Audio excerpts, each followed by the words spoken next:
الدين أشهد أن لا إله إلا الله وحده لا شريك له وأشهد أن محمدا عبده ورسوله أما بعد۔ الحمدللہ ہم اور آپ 7ویں تراویح سے فارغ ہو چکے ہیں۔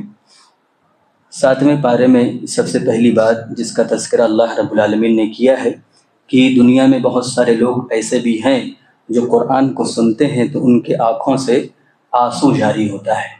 تو کبھی کبھار ہم کو قرآن کو سننا چاہیے۔ ایک تو تراویح ہم پڑھتے ہیں الحمدللہ، اس میں بھی سنتے ہیں، لیکن بسا اوقات سننا چاہیے۔ اللہ کے نبی صلی اللہ علیہ وسلم خود عبداللہ ابن مسعود رضی اللہ تعالیٰ عنہ کو بلا کر سنتے تھے اور بسا اوقات روتے بھی تھے، تو اللہ نے اس کا تذکرہ کیا ہے۔ لیکن انسان روئے گا کب؟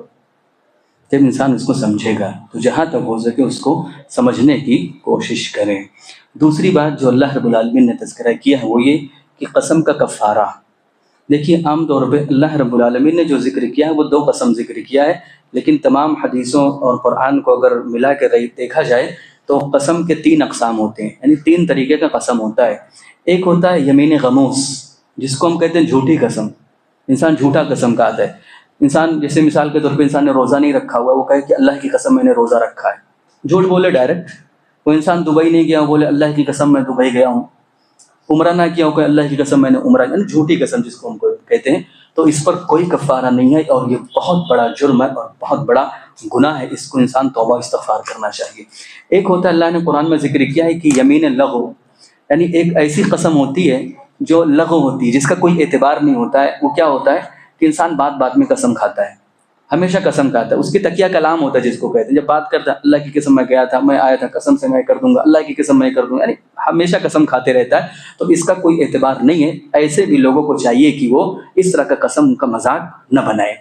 ایک تیسری قسم جو ہوتی ہے یمین منعقدہ، جس کا اللہ نے قرآن میں تذکرہ کیا ہے کہ ایک انسان مستقبل میں ہونے والے کسی چیز پر قسم کھائے۔ جیسے مثال کے طور پہ کوئی انسان قسم کھائے کہ اللہ کی قسم میں مسجد کا یہ پورا کام کراؤں گا، قسم کھا لے۔ اب قسم کھا لیا تو اس کے اوپر واجب ہے کہ وہ کام کرا کے دے جس کا اس نے قسم کھایا ہے، جو بھی چیز اس نے قسم کھائی اس کے اوپر واجب ہے کہ وہ کرے۔ اب اگر نہیں کرتا ہے تو شریعت نے ذکر کیا کہ کفارہ ہے۔ کفارہ کیا ہے؟ شریعت اسلامیہ نے خود اللہ نے قرآن میں ذکر کیا کہ 3 طریقے کا کفارہ ہے۔ اسی پارے کے اندر اللہ نے ذکر کیا کہ 3 طریقے کا کفارہ ہے۔ ایک کفارہ یہ ہوتا ہے کہ ایک انسان ایک گردن آزاد کرے، اگر وہ نہیں کر سکتا ہے تو 10 مسکین کو کھانا کھلائے گا، نہیں کر سکتا ہے تو 10 مسکین کو کپڑا پہنائے گا، نہیں کر سکتا ہے تو سب سے آخری یہ ہے اللہ نے فرمایا کہ اگر کوئی طاقت و استطاعت نہیں رکھتا ہے تو کم سے کم 3 دن کا وہ روزہ رکھے۔ یہ قسم کا کفارہ ہے۔ اور یہی کفارہ دراصل نظر کا بھی کفارہ ہے۔ کبھی کبھار انسان نظر مانتا ہے نا کہ میں یہ کروں گا، میں نظر مانتا ہوں کہ یہ کروں گا، تو اس کا بھی اگر نہیں کر پاتا تو یہی کفارہ ہے۔ پھر اللہ رب العالمین نے چند چیزوں کا تذکرہ کیا جس کی حرمت کی طرف اشارہ کیا ہے، جیسے شراب ہے، جوا ہے، انصاب ہے، ازلام ہے۔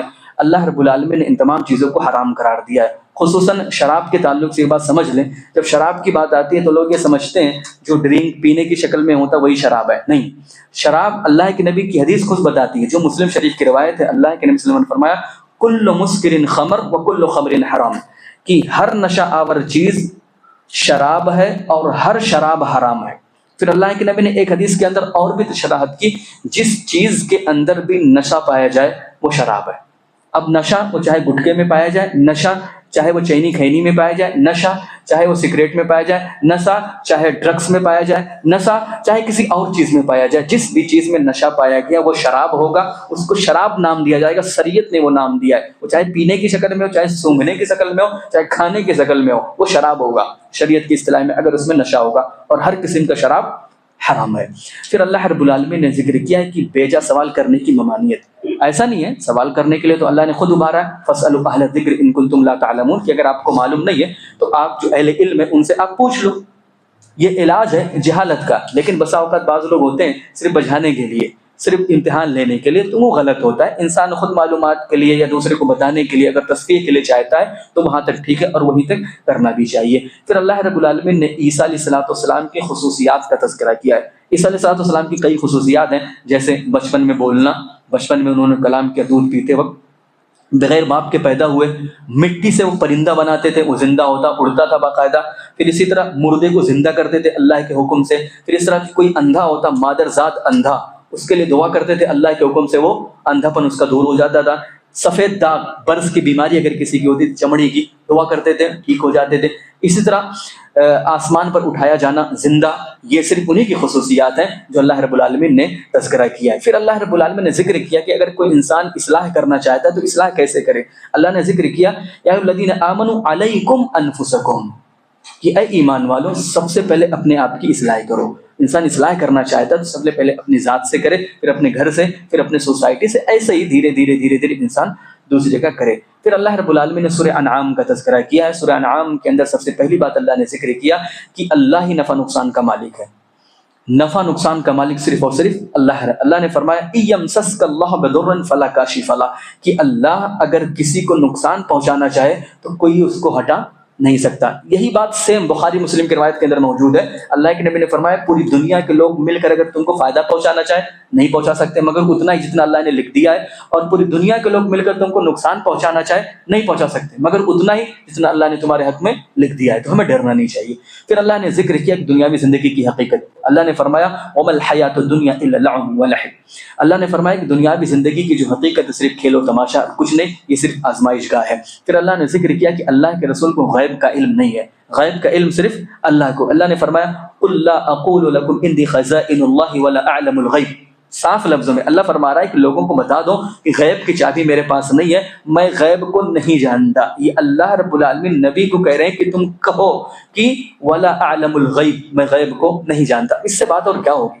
اللہ خود کہہ رہا ہے نبی کو تم کہو کہ میں غیب کو نہیں جانتا، اور ہمارے لوگ جو نام نہاد مسلمان ہیں وہ کہتے ہیں کہ نعوذ باللہ اللہ کے نبی کو غیب کا علم تھا. غیب کا علم بولے تو جو پردے کے پیچھے جو چیز ہے اس کو جاننا. جیسے مثال کے طور پہ ہم اور آپ یہاں پہ بیٹھے ہوئے، آپ کے گھر میں فی الحال کیا ہو رہا ہے نہیں معلوم. اگر کوئی بتاتا تو اس کو کہتے ہیں غیب کا علم، اور یہ صرف اللہ جانتا اور اللہ کے علاوہ کوئی نہیں جان سکتا. پھر اللہ نے ذکر کیا کہ تقدیر سب کا سب لکھا ہوا ہے، یہاں تک کہ اگر کوئی ایک پتا بھی زمین پہ گرتا ہے اللہ نے فرمایا وَمَا تَسْقُطُ مِن وَرَقَةٍ إِلَّا يَعْلَمُهَا، اگر ایک پتا بھی زمین پر گرتا ہے تو اللہ اس کو بھی جانتا ہے اور اللہ کے علم میں ہوتا ہے. پھر اللہ رب العالمین نے ذکر کیا کہ جو قرآن کا مذاق اڑاتے ہیں ان کے ساتھ مت بیٹھو. پھر اللہ نے ذکر کیا کہ سور میں پھونکا جائے گا، جب قیامت آئے گی تو سور میں پھونکا جائے گا. سور 2 بار پھونکا جائے گا جو قرآن میں اللہ نے ذکر کیا ہے. ایک بار جب سور پھونکا جائے گا تو پوری دنیا کے لوگ جو زندہ رہیں گے سب کے سب مر جائیں گے، سب کے سب بے ہوش ہو جائیں گے، کوئی نہیں بچے گا. پھر جب دوسرا سور پھونکا جائے گا، اسرافیل علیہ السلام جب دوسرا سور پھونکیں گے تو سب کے سب لوگ زندہ ہو جائیں گے، یہاں تک کہ قبروں سے بھی لوگ اٹھ کھڑے ہوں گے اور میدان محشر کی طرف بھاگتے جائیں گے، یہاں تک کہ میدان محشر میں پہنچ جائیں گے. پھر اللہ رب العالمین نے ابراہیم علیہ السلام کے واقعے کی طرف اشارہ کیا ہے کہ جب انہوں نے چاند کو دیکھا تو کہا کہ یہ میرا رب ہے. جب وہ دن میں غائب ہو گیا تو کہتے نہیں یہ میرا رب نہیں ہے. پھر جب سورج نکلا تو کہا کہ ہادہ ربی ہادہ اکبر، یہ میرا رب ہے، یہ تو بہت بڑا ہے، یہ سب سے بڑا ہے، کیونکہ سورج سب سے بڑا ہوتا ہے. تو جب رات میں جب سورج بھی غائب ہو گیا تو کہتے نہیں یہ میرا رب نہیں ہو سکتا، اللہ ضرور مجھے ہدایت دے گا. پھر وہ پتہ پا گئے کہ میرا رب کون ہے. پھر اللہ رب العالمین نے مختلف انبیاء کرام کا تذکرہ کیا ہے. پورے قرآن میں اللہ نے 25 انبیاء کرام کا تذکرہ کیا، 25، لیکن خصوصاً اس سورہ کے اندر 18 انبیاء کرام کا تذکرہ کیا. کتنا؟ 18 انبیاء کرام. سب سے پہلے ابراہیم، اسحاق، یعقوب، نوح، داؤد، سلیمان، ایوب، یوسف، موسیٰ، ہارون، زکریا، یحییٰ، اور اسی طرح الیاس، اسماعیل، الیسع، یونسا اور لوط اور عیسیٰ علیہ السلام. ان تمام کا اللہ رب العالمین نے اس سورہ کے اندر تذکرہ کیا ہے. پھر اللہ نے ذکر کیا کہ شرک تمام عمل کو رائے گا اور برباد کر دیتا ہے. انسان بڑے سے بڑا عمل کر لے لیکن اگر شرک کر دے تو سب کا سب عمل برباد ہو جائے گا. پھر اللہ نے ذکر کیا کہ جھوٹے مدعی نبوت جو ہیں وہ سب سے بڑے ظالم ہیں. بہت سارے لوگوں نے نبوت کا دعویٰ کیا تھا. اللہ نے ذکر کیا کہ بہت سارے لوگ ایسے ہیں کہتے ہیں قال اوحی الی، میری طرف وحی کی جاتی ہے، ولم یوحی الی شیء، جبکہ ان کی طرف کوئی وحی نہیں کی جاتی. اب قیامت تک اللہ کے نبی کے بعد کوئی نبی آنے والا نہیں ہے. پھر اللہ رب العالمین نے ذکر کیا سیکنڈ لاسٹ کی دیدار الہی. اللہ نے ذکر کیا لا تدرکہ الابصار. جب موسیٰ علیہ السلام نے ڈیمانڈ کیا کہ میں دیکھنا چاہتا ہوں تو اللہ نے کہا کہ تم مجھے دیکھ نہیں سکتے. یاد رکھیے یہی وجہ ہے کہ دنیا کے اندر دنیا کی آنکھیں اللہ رب العالمین کو نہیں دیکھ سکتی. بخاری مسلم کی روایت ہے، اما عائشہ کہتی ہیں کہ جس نے کہا کہ اللہ کے نبی صلی اللہ علیہ وسلم نے اللہ کو دیکھا ہے وہ سب سے بڑا جھوٹا ہے، وہ سب سے بڑا جھوٹا ہے. جب معراج میں اللہ کے نبی گئے ہوئے تھے تو بخاری مسلم کی روایت ہے کہ اللہ کے نبی صلی اللہ علیہ وسلم اللہ کے بالکل قریب ہو گئے تھے، بالکل قریب، بس صرف ایک پردے حائل تھا بس. لیکن اللہ کے نبی نے اللہ کو نہیں دیکھا. کیوں؟ کیونکہ دنیا کی آنکھیں اللہ کو دیکھ نہیں سکتی. مرنے کے بعد انشاءاللہ العظیم دیکھیں گے، جیسا کہ قرآن میں تذکرہ موجود ہے اور حدیث کے اندر بھی صراحتاً موجود ہے. سب سے اخیر میں اللہ رب العالمین نے ذکر کیا ہے کہ جو مشرکین ہیں ان کے کے معبودوں کو برا بھلا مت کہو، ان کے معبودوں کو گالی مت دو۔ مثال کے طور پہ جیسے ان کے اسٹیچو ہوتے ہیں، ان کے بت وغیرہ ہوتے ہیں نا، ان کی مورتیاں ہوتی ہیں، تو شریعت یہ کہتی ہے کہ ان کے مورتیوں کو برا بھلا مت کہو۔ کیوں؟ کیونکہ اگر تم ان کو کہو گے برا بھلا تو یہ بھی ہو سکتا ہے کہ وہ ہمارے اللہ کو نعوذ باللہ بغیر علم کے گالی گلوچ کرے، ہمارے اللہ کے بارے میں کچھ الٹا پلٹا بکنے کی کوشش کریں، بولنے کی کوشش کریں۔ اس لیے شریعت کہتی ہے کہ دوسرے کے معبودوں کو چھیڑ چھاڑ مت کرو، دوسرے کے معبودوں کو گالی مت دو۔ ہاں، آپ کو معلوم ہونا چاہیے کہ یہ تمام کی تمام چیزیں غلط ہیں، اگر کوئی مل جائے تو ان کو سمجھانے کی ضرورت ہے، ہم برا بھلا نہیں کہیں گے، یہ اللہ نے منع کیا ہے۔ اللہ سے دعا ہے کہ ہمارے تمام مسلمانوں کو کہنا سننے سے زیادہ عمل کرنے کی توفیق عطا فرما۔